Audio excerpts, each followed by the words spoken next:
اعوذ باللہ من الشیطان الرجیم، بسم اللہ الرحمن الرحیم. تو ویلکم بیک ٹو بانگ. اور آج کا جو ہمارا ٹاپک ہے وہ جیسا کہ سب کو پتہ ہے کہ پچھلے کچھ 7 مہینوں سے اسرائیل کی جاری ہے اور ریسنٹلی انہوں نے رفح کے اوپر بھی اٹیک کیا.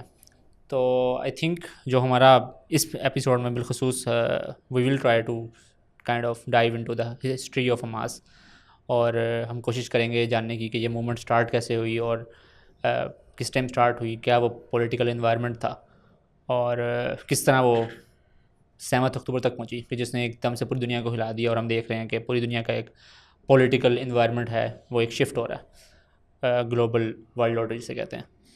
تو we are very pleased to have Osama بھائی with us, and we will talk in depth about the evolution of Hamas. تو السلام علیکم جناب، کیا حال چال؟ وعلیکم السلام Saad, thank you for having me. اچھا اسامہ بھائی، آپ کا جو کیا کہتے ہیں ماسٹرز تھا وہ IR میں تھا آئی گیس، اور آپ نے ان ڈیٹیل ان موومنٹس کو اسٹڈی کیا ہے.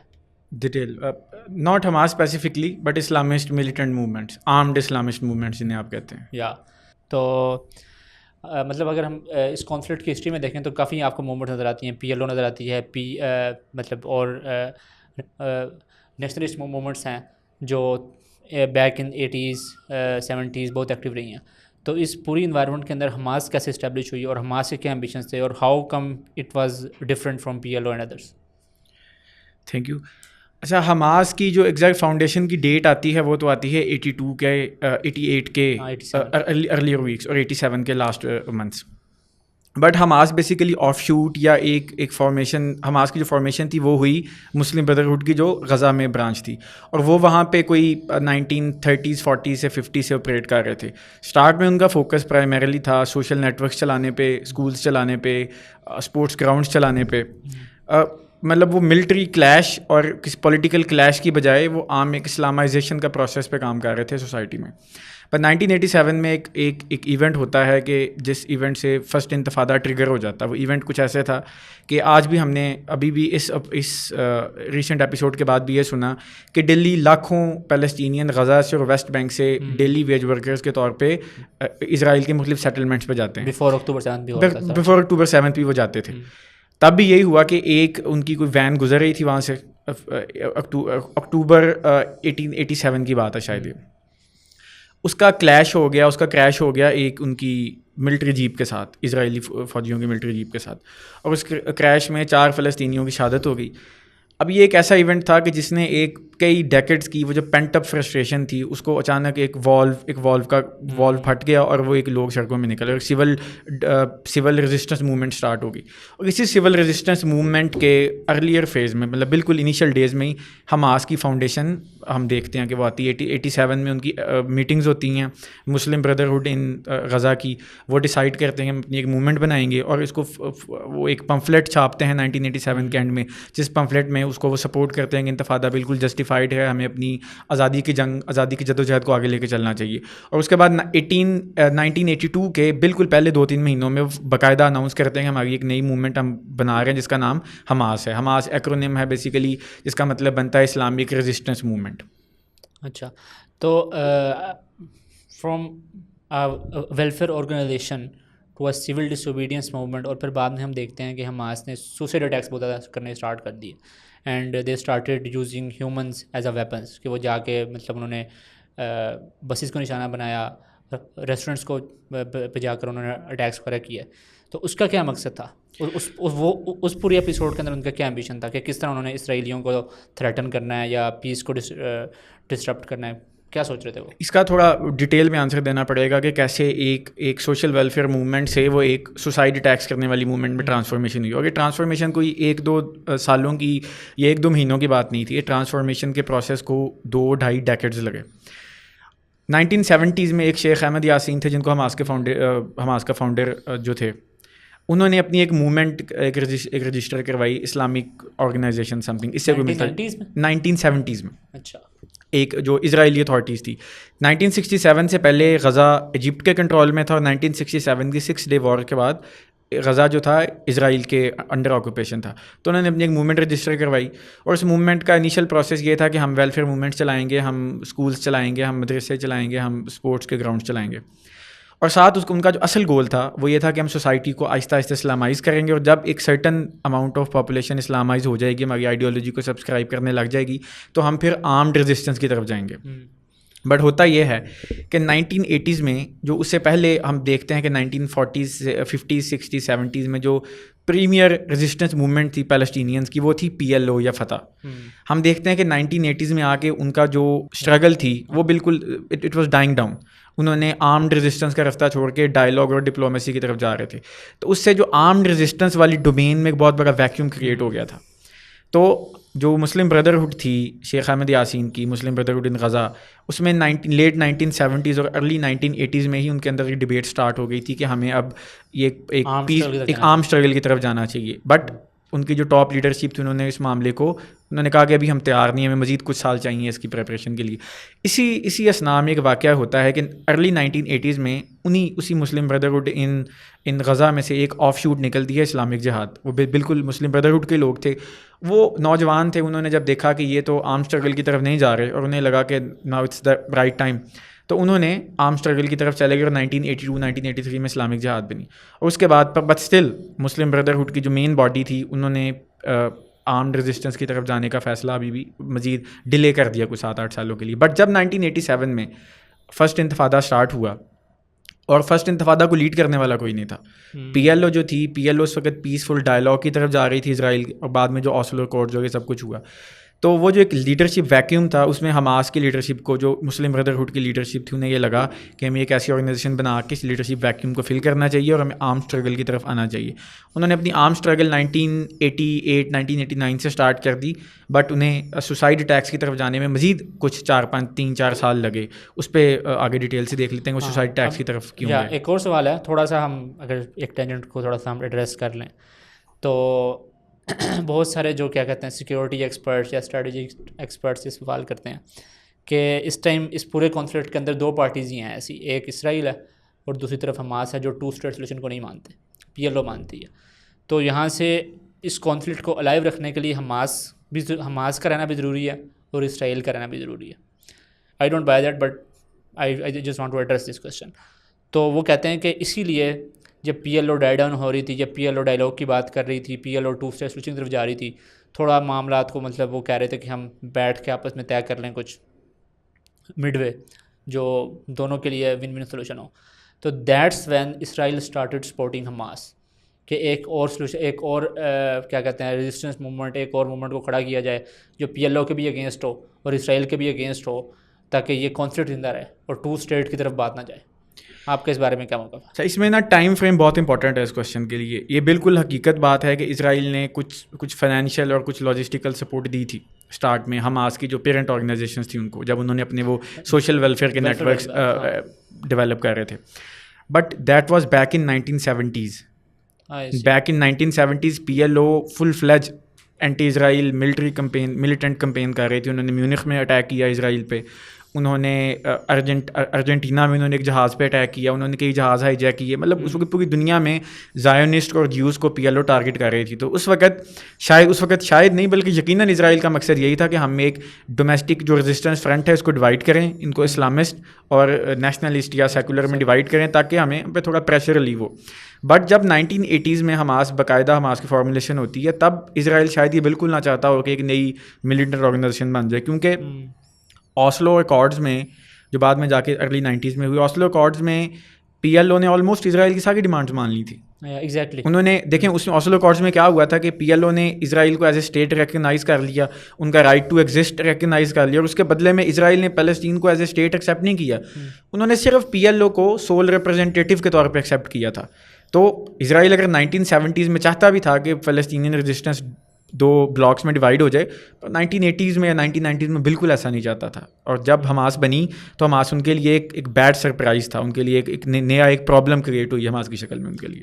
اچھا, تھوڑا سا ہم جمپ کرتے ہیں 2006 کے الیکشنز میں. اچھا, بہت سارے لوگ اکتوبر 7 کا واقعہ ہوا تو جو مین اسٹریم میڈیا پہ ریٹرک آ رہی تھی ایک وہ یہ تھی کہ اٹس اے نیو 9/11, اور لوگوں نے پھر فالس پیرلز ڈرا کرنا اسٹارٹ کر دیے between al Qaeda, ISS and Hamas.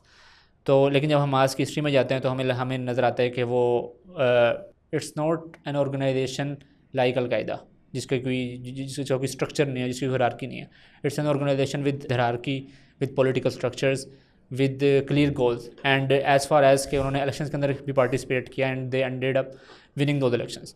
تو یہ کیسی جرنی دیکھتے ہیں کہ آپ کے ایک طرف وہ سوسائل اٹیکس بھی کر رہے ہیں, دوسری طرف وہ ویلفیئر کے کام بھی کر رہے ہیں, اور پھر الیکشن میں پارٹیسپیٹ بھی کر رہے ہیں. ہم دیکھتے ہیں ان دا مین اسٹریم میڈیا کہ لوگ یہ کہہ رہے ہوتے ہیں کہ اٹس لائک القاعدہ اور it's like any other terrorist organisation. اچھا, آپ نے جو سوال پوچھا اس کی 2 ڈائمینشنز ہیں. پہلی تو یہ کہ کیا ISIS, القاعدہ اور حماس میں کوئی سملیرٹیز ہیں یا کیا ڈس سملیرٹیز ہیں. دوسرا آپ نے سوال یہ پوچھا کہ کیسے ایک ایسی موومنٹ جو الیکشنز میں بھی حصہ لیتی ہے اور کیسے وہی موومنٹ سوسائٹی اٹیکس اور راکٹس اٹیک کو بھی جسٹیفائی کرتی ہے. تو پہلے سوال کا جواب تو یہ ہے کہ بہت سمپل سا جواب ہے, اور اس کو فالس ایکویلنسی کہیں گے کہ القاعدہ یا ISIS وہ کسی بھی ڈیموکریٹک پروسیس پہ یقین بالکل نہیں رکھتی, وہ کسی الیکشن میں پارٹیسپیٹ کرنے کو جائز نہیں سمجھتے, بلکہ وہ تو القاعدہ بھی اور القاعدہ سے بھی زیادہ شدت سے داعش کسی بھی ڈیموکریٹک پروسیس میں حصہ لینے والے لوگوں کی ان کو گمراہ اور ان کو تکفیر بھی کرتے ہیں ان کی. جبکہ حماس نے تو 2004 کا میونسپل الیکشنز میں بھی حصہ لیا تھا غزہ میں اور ویسٹ بینک میں, 2006 کے لیجسلیٹو الیکشن میں بھی حصہ لیا تھا, اور اس میں ان کو 60-70% سیٹیں ملی تھی. مطلب یہ جو لاسٹ جنرل الیکشن ہوئے ہیں فلسطینین اتھارٹی کے, اس کے بعد کبھی نہیں ہوئے. اس لاسٹ الیکشن کے رزلٹس کے مطابق حماس کے پاس 132 میں سے 70+ سیٹس ہیں جو بھی فلسطینی لیجسلیٹر, جو بھی اس کی فارم ہے, وہ ایک سوڈو اسٹیٹ ہے, وہ ایک سیمی اسٹیٹ ہے. تو اور دوسرا سوال یہ ہے کہ آپ نے پوچھا کہ ہم کیسے ایک ایسی آرگنائزیشن جو ڈیموکریٹک پرنسپلس پہ بھی یقین رکھتی ہو, جو اپنے آپ کو القاعدہ یا داعش جیسا نہ کہتی ہو یا جیسا نہ سمجھتی ہو, وہ سوسائٹی ٹیکس کیسے کر سکتی ہے. تو اس میں آپ کو تھوڑا سا ایک انٹرسٹنگ واقعہ بتاؤں گا کہ حماس نے 1989 یا 1988 جب انہوں نے اٹیک سٹارٹ کیے اسرائیلی فورسز پہ, تو سٹارٹ میں اسٹرکٹلی ٹارگیٹ کرتے تھے اسرائیلی سولجرس کو یا سیٹلرز کو. سیٹلر وہ جو اسرائیل پراپر سے نکل کے غزہ اور ویسٹ بینک میں ان کی سیٹلمنٹس میں آ کے آباد تھے, یا ان کو ٹارگیٹ کرتے تھے. اور ان کا سٹارٹ میں پالیسی یہ تھی, انٹرنل ڈبیٹ تھی ایک, بٹ اس انٹرنل ڈبیٹ میں زیادہ تر لوگ اسی چیز کے حامی تھے کہ سویلینس کو ٹارگیٹ نہ کیا جائے. بٹ اس کے بعد ایک واقعہ ہوتا ہے 1994 میں اوسلو ایکارڈز ہو چکے تھے, پیس کی طرف کام چل رہا تھا. 1994 میں ہوا یہ کہ ایک ہیبرون میں ایک ابراہیمی ماسک ہے جہاں پہ اکارڈنگ ٹو مینی پیپل جہاں پہ حضرت ابراہیم دفن ہے. وہاں پہ ایک امریکن زائونسٹ آیا, وہ نماز چل رہی تھی, شاید ظہر کی عصر کی نماز چل رہی تھی, لوگ سجدے کی حالت میں تھے. ایک امریکن زائونسٹ آیا, گولڈسٹائن سم تھنگ نام تھا اس کا, آیا اور اس نے آ کے لوگوں میں فائرنگ کھول دی. اس اٹیک میں کوئی اراؤنڈ 40 پیپلز دے ڈائڈ, ان کی شہادت ہو گئی. اس کے بعد جب فلسطینیوں نے پروٹیسٹ کیا تو اس پروٹیسٹ پہ بھی اسرائیلی فورسز نے گولی چلا دی, جس میں 15-20 لوگوں کی مزید شہادت ہو گئی. تو اس ایک ایونٹ کے بعد جو حماس کے سرکلز کے اندر ڈبیٹ چل رہی تھی کہ کیا سویلینس کو ٹارگیٹ کیا جائے یا سویلینس کو ٹارگیٹ نہ کیا جائے, وہ ڈبیٹ ایک قسم کی ختم ہو گئی. اور اس میں انہوں نے بھی حماس والوں نے ڈیسائیڈ کیا کہ اگر زائونسٹ بھی سویلینس کا خیال نہیں رکھتے تو پھر ہم بھی اب سے سویلینس کا خیال نہیں رکھیں گے. ہمارے لیے ہر زائونسٹ اسرائیل میں رہنے والا ویلڈ ملٹری ٹارگیٹ ہوگا, اس کو ہم ٹارگیٹ کریں گے. ہاں, لیکن میرے خیال سے تھوڑی سی ڈسٹنکشن حماس یہ بھی رکھتی ہے, یہ بھی ان کے ڈسکورس کے اندر یہ بات پائی جاتی ہے کہ یہ جو سویلینز ہیں یہ they are not like ordinary civilians of like, مطلب جس طرح ہمارے یہاں ہوتے ہیں نا, لائک کامن پیپل جو صبح اٹھتے ہیں, کہاں پہ جاتے ہیں, واپس گھر آ جاتے ہیں. مطلب وہاں پہ لوگ جو ابھی ریسنٹلی آئی تھنک 2021 کا جو پورا شیخ جراح جو نیبرہڈ تھا, اس کے اندر بڑی ویڈیو وائرل ہوئی محمد الکرد کے گھر کی کہ وہ ایک بروکلن سے آیا ہوا یہودی موٹا تھا, اور وہ باہر نکال رہا ہے گھر سے, اور وہ کہہ رہا ہے اس کو کہ اگر میں نے تمہیں گھر سے باہر نکالا تو کوئی اور نکال دے گا. ایسے ہی تو and he was a civilian. People will say that he is a civilian, but yeah that's another debate to have. Let's not get into that, but I think we kind of have to make that distinction between the ordinary civilians and then these occupiers. تو next I think جو question ہے میرا وہ ہے Hamas and حزب اللہ کا relation شپ کیا رہا اس پورے 20 سالوں کے دوران. مطلب اگر ہم 87 سے اگر ہم دیکھیں تو اٹس بین لائک 35 ایئرس, اور اس کے اندر میجر جو اچیومنٹس ہیں حماس کی وہ 2021 کا سیز فائر کروانا اور پھر الیکشن جیتنا, یہ سارا کچھ. لیکن اس کے دوران بیچ میں حزب اللہ نے کس طرح سے ایکسپورٹ کیا یا نہیں کیا, حزب اللہ کا کس طرح کا کردار رہا اس پورے سیناریو میں. بہت انٹرسٹنگ کویشچن. اگر آپ اس حوالے سے ویسٹرن میڈیا کی بات سنیں تو ویسٹرن میڈیا تو یہی بتائے گا کہ حماس اور حزب اللہ ایک ہی سکے کے دو رخ ہیں. اور ایران یہ ایک so called axis of resistance, وہ ایکسس آف ایول کہتے ہیں, اور جو اس طرح والے کچھ لوگ ہیں کہتے ہیں so called axis of resistance. But اتنی سمپل ہسٹری نہیں ہے حماس کی اور حزب اللہ کے آپس کے تعلقات کی. اچھا, حماس اور حزب اللہ کے تعلقات کے اگر ہم روٹس میں جائیں تو 1989 میں سب سے پہلا جو اٹیک کیا حماس نے اسرائیلی سولجرز پہ 1989 میں, اس میں 2 اسرائیلی سولجرز کی ڈیتھ ہو گئی. اس اٹیک کے بعد اسرائیل نے ہزاروں حماس کے لیڈرز کو اور ورکرز کو اریسٹ کیا, انکلوڈنگ شیخ احمد یاسین, اور بہت ساری جو ٹاپ لیڈرشپ تھی ان کو انہوں نے جلا وطن کر دیا صدرن لبنان میں, جو اس وقت اسرائیلی آکوپیشن کے انڈر تھا. اور صدرن لبنان میں اس وقت حزب اللہ اپنی انیشیل فارمز لے رہی تھی, اور وہاں پہ وہ دے ور ریزسٹنگ اسرائیلی سولجرز. تو وہاں پہ صدرن لبنان میں پہلی دفعہ حماس والوں کی اور حزب اللہ والوں کی آپس میں انٹریکشن ہوئی. انہوں نے وہاں پہ ٹیکنالوجیکل ایکسچینج بھی کیا. حماس والوں نے بہت ساری چیزیں انہیں سکھائی, بلکہ جو راکٹس آج ہم دیکھتے ہیں چلا رہے ہیں حماس والے, اس کے جو ارلیسٹ ٹیکنالوجیکل ٹرانسفر ہوا تھا وہ حزب اللہ کی طرف سے ہوا تھا. اس کے بعد آگے ہم چلتے ہیں فاسٹ فارورڈ ٹو 2006 میں حماس نے ایک اسرائیلی سولجر کو اغوا کر لیا, Gilad Shalit something, pronunciation is my pronunciation not very good of Israeli names. تو جلاد شلت نامی کوئی بندہ سولجر تھا, اس کو حماس نے اغوا کر لیا. اسرائیل نے اٹیک کیا غزہ پہ. اسی دوران حزب اللہ نے بھی صدرن لبنان سے اٹیک کیا ناردرن اسرائیل پہ, گولان ہائٹس والے علاقے میں, اور انہوں نے 8 اسرائیلی فوجیوں کو قتل کر دیا اور 2 کو اغوا کر کے لے گئے وہ. اور اسرائیل نے at the same time Gaza پہ بھی آپریشن چل رہا تھا, اور اسرائیل نے صدرن لبنان اور بیروت پہ وہ 2006 کی جو فیمس اسرائیلی لیبنیز وار تھی وہ سٹارٹ ہو گئی. تو ہم یہ دیکھتے ہیں کہ 2006 میں تو اس میں بڑا فیمس ہوا تھا, اس میں پہلی دفعہ حسن نصر اللہ کا پتہ لگا تھا ساؤتھ ایشیا میں لوگوں کو. حسن نصر اللہ ایک سیلیبریٹی بن گئے تھے ساؤتھ ایشین مسلمانوں میں, خاص طور پہ پاکستانیوں میں. تو اس وقت تو حزب اللہ حماس کی سپورٹ میں بہت آگے آیا تھا.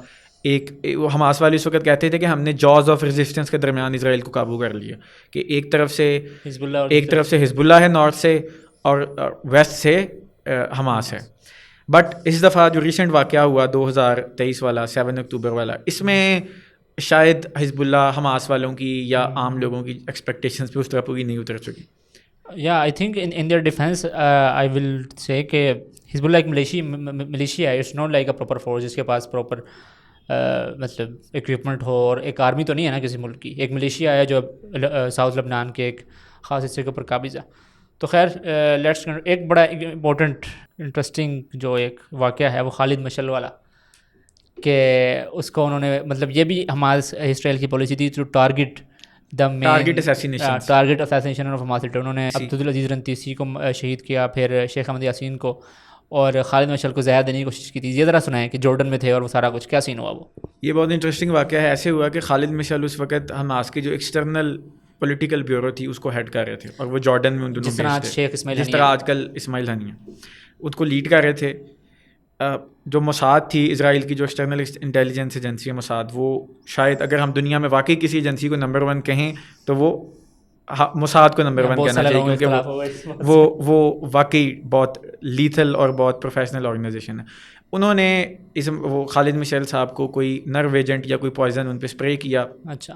اور وہ اپنے اس میں ان کا تھے کہاں پہ, جو جارڈن میں تھے, عمان میں. اچھا. بٹ فارچونیٹلی ہوا یہ کہ جو جارڈینین سیکورٹی ایجنسیز تھیں انہوں نے ان اسرائیلی اسپائز کو پکڑ لیا. نہیں, وہ ایک اور انٹرسٹنگ واقعہ بھی ہے نا, وہ شاید ان کا ڈرائیور تھا سم تھنگ لائک دیٹ. اتنی ڈیٹیل مجھے نہیں پتا, مجھے بس یہ پتا ہے کہ انہوں نے ان کا وہ اسرائیلی جو اسپائز تھے وہ گرفتار ہو گئے, اور اس کے بعد جو جارڈینین کنگ تھا اس نے پریشرائز کیا اسرائیل کو کہ اگر آپ چاہتے ہیں کہ ہم آپ کے ان کو ان کا پبلک ٹرائل نہ کریں, یا ان کو ہم آفیشیلی ٹرائل کر کے ان کو سزا نہ دیں, تو آپ 2 چیزیں کریں. ایک تو ہم اینٹی ڈوٹ دیں جس سے ہم خالد مشعل کو بچا سکیں, دوسرا یہ کہ آپ کی جیل میں شیخ احمد یاسین قید ہیں, آپ ان کو وہ معذور بندے ہیں ان کو آپ رہا کر دیں, وہ خود فزیکلی کسی چیز میں انوالو نہیں ہیں. تو اسرائیل کو ماننی پڑی تھی ان کی بات, انہوں نے اینٹی ڈوٹ بھی دیا, اور انہوں نے شیخ احمد یاسین کو بھی رہا کر کے واپس بحفاظت اپنے پروٹوکول کے ساتھ غزہ میں ان کا جو انسیسٹرل ہوم تھا وہاں پہنچایا تھا. Nice that kind of shoes کے دا کمٹمنٹ آف حماس. لیکن ابھی بھی ریسنٹلی ہم دیکھ رہے ہیں کہ شیخ اسماعیل ہنیہ کو تو کچھ نہیں کر سکی حماس, لیکن ان کے بیٹوں کو نشانہ بنایا گیا. فاسٹ فارورڈ ٹو اکتوبر 7, مطلب بہت سارے کیا کہتے ہیں متضاد اطلاعات کہہ لیں, انفارمیشن کہہ لیں, جو بیانیاں کہہ لیں. لوگ کہتے ہیں کہ اسرائیل کو پتہ تھا, کوئی فالس فلیگ آپریشن تھا. لیکن جو مارک شائمر ایک ہیں اور ایک اسکاٹ ریٹر ہیں جو UN کے ویپنز انسپیکٹر بھی رہے ہیں, وہ کہتے ہیں کہ it's very well planned and well executed operation of Hamas and it really shook the entire جو اسٹرکچر ہے زائونسٹ اسٹیٹ کا. اور and it's fair to assume کہ اسرائیل اس ٹائم جو ہے وہ ایگزسٹینشیل تھریٹ فیس کر رہا ہے, کہ اگر اس نے حماس کو وہ مینٹلی جو حماس کی جو ملٹری کیپیسٹی ہے اور ملٹری کیڈر ہے اس کو بالکل ڈسمینٹل نہ کیا تو اسرائیل نہیں بچے گا. اب لوگ یہ کہہ رہے ہیں. آپ کس طرح دیکھتے ہیں 7 اکتوبر سے بعد سے لے کے اب تک 7 مہینے ہو چکے ہیں, آن دا فیس آف اٹ 40,000 فلسطینین شہید ہو چکے ہیں, ٹھیک ہے, اور غزہ تقریباً سارا ہی تباہ ہو چکا ہوا ہے. لیکن جو حماس کا ملٹری کیڈر ہے وہ ویسے ہی کام کر رہا ہے. ہم دیکھ رہے ہیں کہ کوئی بھی مین اسٹریم ان کا جو لیڈر ہے جو یحییٰ سنوار ہے, محمد ضیف ہے, وہ سارے وہیں کے وہیں ہیں, اور وہ ویڈیو بڑے ہائی کوالٹی HD کوالٹی کی ویڈیوز لاتے ہیں کہ وہ راکٹ لانچر مار رہے ہیں, ہیلی کاپٹرز گرا رہے ہیں, ٹینک تباہ کر رہے ہیں. اور ریسنٹلی آئی تھنک 2 days اگو انہوں نے 15 اسرائیلیوں کو مارا, اسرائیلی فوجیوں کو. تو یہ معاملہ کس طرف جا رہا ہے؟ تو آپ نے اس میں 1-2 مختلف باتیں کی. پہلا یہ کہ ان مائی پرسنل اوپینین اسرائیلیوں کو نہیں پتہ تھا, کیونکہ اسرائیلیوں کو عادت ہو گئی تھی, وہ ون سائیڈڈ ملٹری آپریشنز کرتے تھے اور آگے سے ان کو بڑی مائنیوٹ قسم کی رزسٹنس ہوتی تھی. دے ور ناٹ ایکسپیکٹنگ کہ لاسٹ ٹائم اسرائیل پہ اٹیک ہوا تھا 1973 میں. 1973 کے بعد کسی اس طرح آرمڈ گروپ نے یا کسی بھی فوج نے انویڈ نہیں کیا تھا اسرائیل کو. تو 40-50 سال سے نا وہ ریلیکس ہو گئے تھے کہ ہمارے ساتھ کون کر سکتا ہے اس طرح. تو حماس نے بیسیکلی انہیں سرپرائز کیا. اور اس کے بعد یہ کہ راکٹس وغیرہ وہ فائر کرتے تھے, وہ بھی زیادہ تر آئرن ڈوم تھے, انٹرسیپٹ ہو جاتے تھے. راکٹس فائر کرتے تھے, آئرن ڈوم, اور وہ جو ان کا ایرو اینٹی میزائل سسٹم ہے اس سے وہ تباہ ہو جاتے تھے. 95-96% تو سکسیس ریٹ ہے یہ اس کا آئرن ڈوم کا. انٹرسٹنگ چیز یہ کہ آج بھی اسرائیل کلیم کرتا ہے کہ انہوں نے نارتھ غزہ کو کلیئر کر لیا ہوا آج سے 3 مہینے پہلے سے, بٹ ابھی بھی پچھلے ہفتے بھی ناردرن غزہ میں جبالیہ ریفیوجی کیمپ اور شاتی ریفیوجی کیمپ کے آس پاس والے علاقوں میں اسرائیلی سولجرز پہ اٹیک ہوئے ہیں. تو یہ تو اسرائیل کو ایک بہت لمبا جنگ لے کے چلنی پڑے گی. دیکھیں یار, وہاں پہ 20 لاکھ لوگ رہتے ہیں. 20 لاکھ لوگوں میں بہت سارے سمپتھائزرز بھی ہیں حماس کے, بہت سارے ایسے لوگ ہیں جو اس سارے پروسیس کے بعد, آپ کو پتہ ہے کہ میں نے یہاں پہ ایک انٹرسٹنگ پوائنٹ ہے کہ میں نے ایک رپورٹ پڑھی ہے پچھلے ہفتے, پیور ریسرچ کی, اس کی نہیں, CFR کی, سینٹر آف فارن ریلیشنز کی, کہ اس پورے آپریشن کے بعد انہوں نے دسمبر میں لی تھی. اکتوبر سے دسمبر تک بھی 3 مہینے جنگ کو ہو چکے تھے, کہ دسمبر تک 4 یا 5% حماس کی اپروول زیادہ ہو گئی تھی غزہ میں. نائس. تو اب آپ وہاں 20 لاکھ لوگوں کو آپ نے ایک چھوٹے سے چند کلومیٹر والے علاقے میں قید کیا ہوا, تو اس میں سے جو کئی بچے, کئی ٹین ایجرز, وہ آگے جا کے 5 سال بعد وہ بندوق اٹھا لیں گے, وہ ایک نئی حماس کی ایک نئی جنریشن تیار ہو جائے گی. تو اسرائیل کو سمجھنا چاہیے کہ کسی بھی مسلح جد و جہد کی طرح حماس کو بھی ختم نہیں کیا جا سکتا.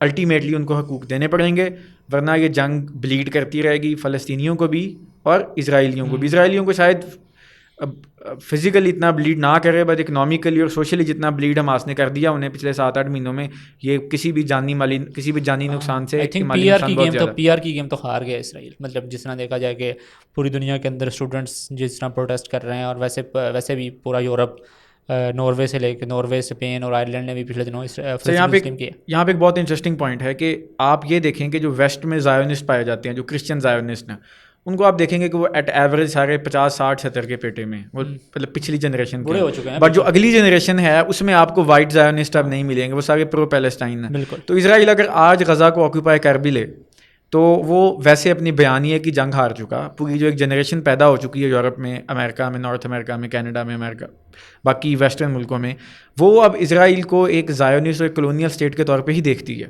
تو وہاں سے الٹیمیٹلی اسرائیل کی جو سپورٹ ہے, اسرائیل بیسیکلی ایگزسٹنگ ویسٹرن سپورٹ پہ کر رہا ہے, تو آہستہ آہستہ وہ سپورٹ ڈسیپیٹ ہو جائے گی ود ٹائم, اور Israel is going to lose this war. نہیں, کوئی چانس نہیں ہے کہ اسرائیل اگلے 10-20-30 سال تک یہ جنگ جیتے گا. فلسطین کی آزادی اور ان کا ایک آزاد ریاست کا جو خواب ہے وہ it is closer than it was last year. Yeah I think with that let's conclude. اور ہم نے کوشش کی ہے کہ ایک تھوڑی سی بریف سی ہم کیا کہتے ہیں حماس کی جو تاریخ ہے اس کا تجزیہ پیش کر سکیں کہ کس طرح وہ ایوالو ہوئی ہے فرام 1987 ٹو 2023, اور اکتوبر 7 کے بعد اب 7 مہینے گزرنے کے بعد ہم آگے کیا دیکھ رہے ہیں. تو do like, share and subscribe to our channel, and don't forget to comment or do tell us if you want to listen to a part 2 of this discussion, جس کے اندر ہم حماس کے علاوہ جو دوسری ریسنٹ موومنٹس ہیں, PLO ہے اور پلیسٹینین اتھارٹی ہے, وہ کس طرح اسٹیبلش ہوئی, اور باقی جو فکرز ہیں جو ہمیں آج کل نظر آتے ہیں, محمود عباس وغیرہ, یہ کون ہے. تو we can definitely can have a part 2 of this podcast. So see you next time. Thank السلام یو. علیکم.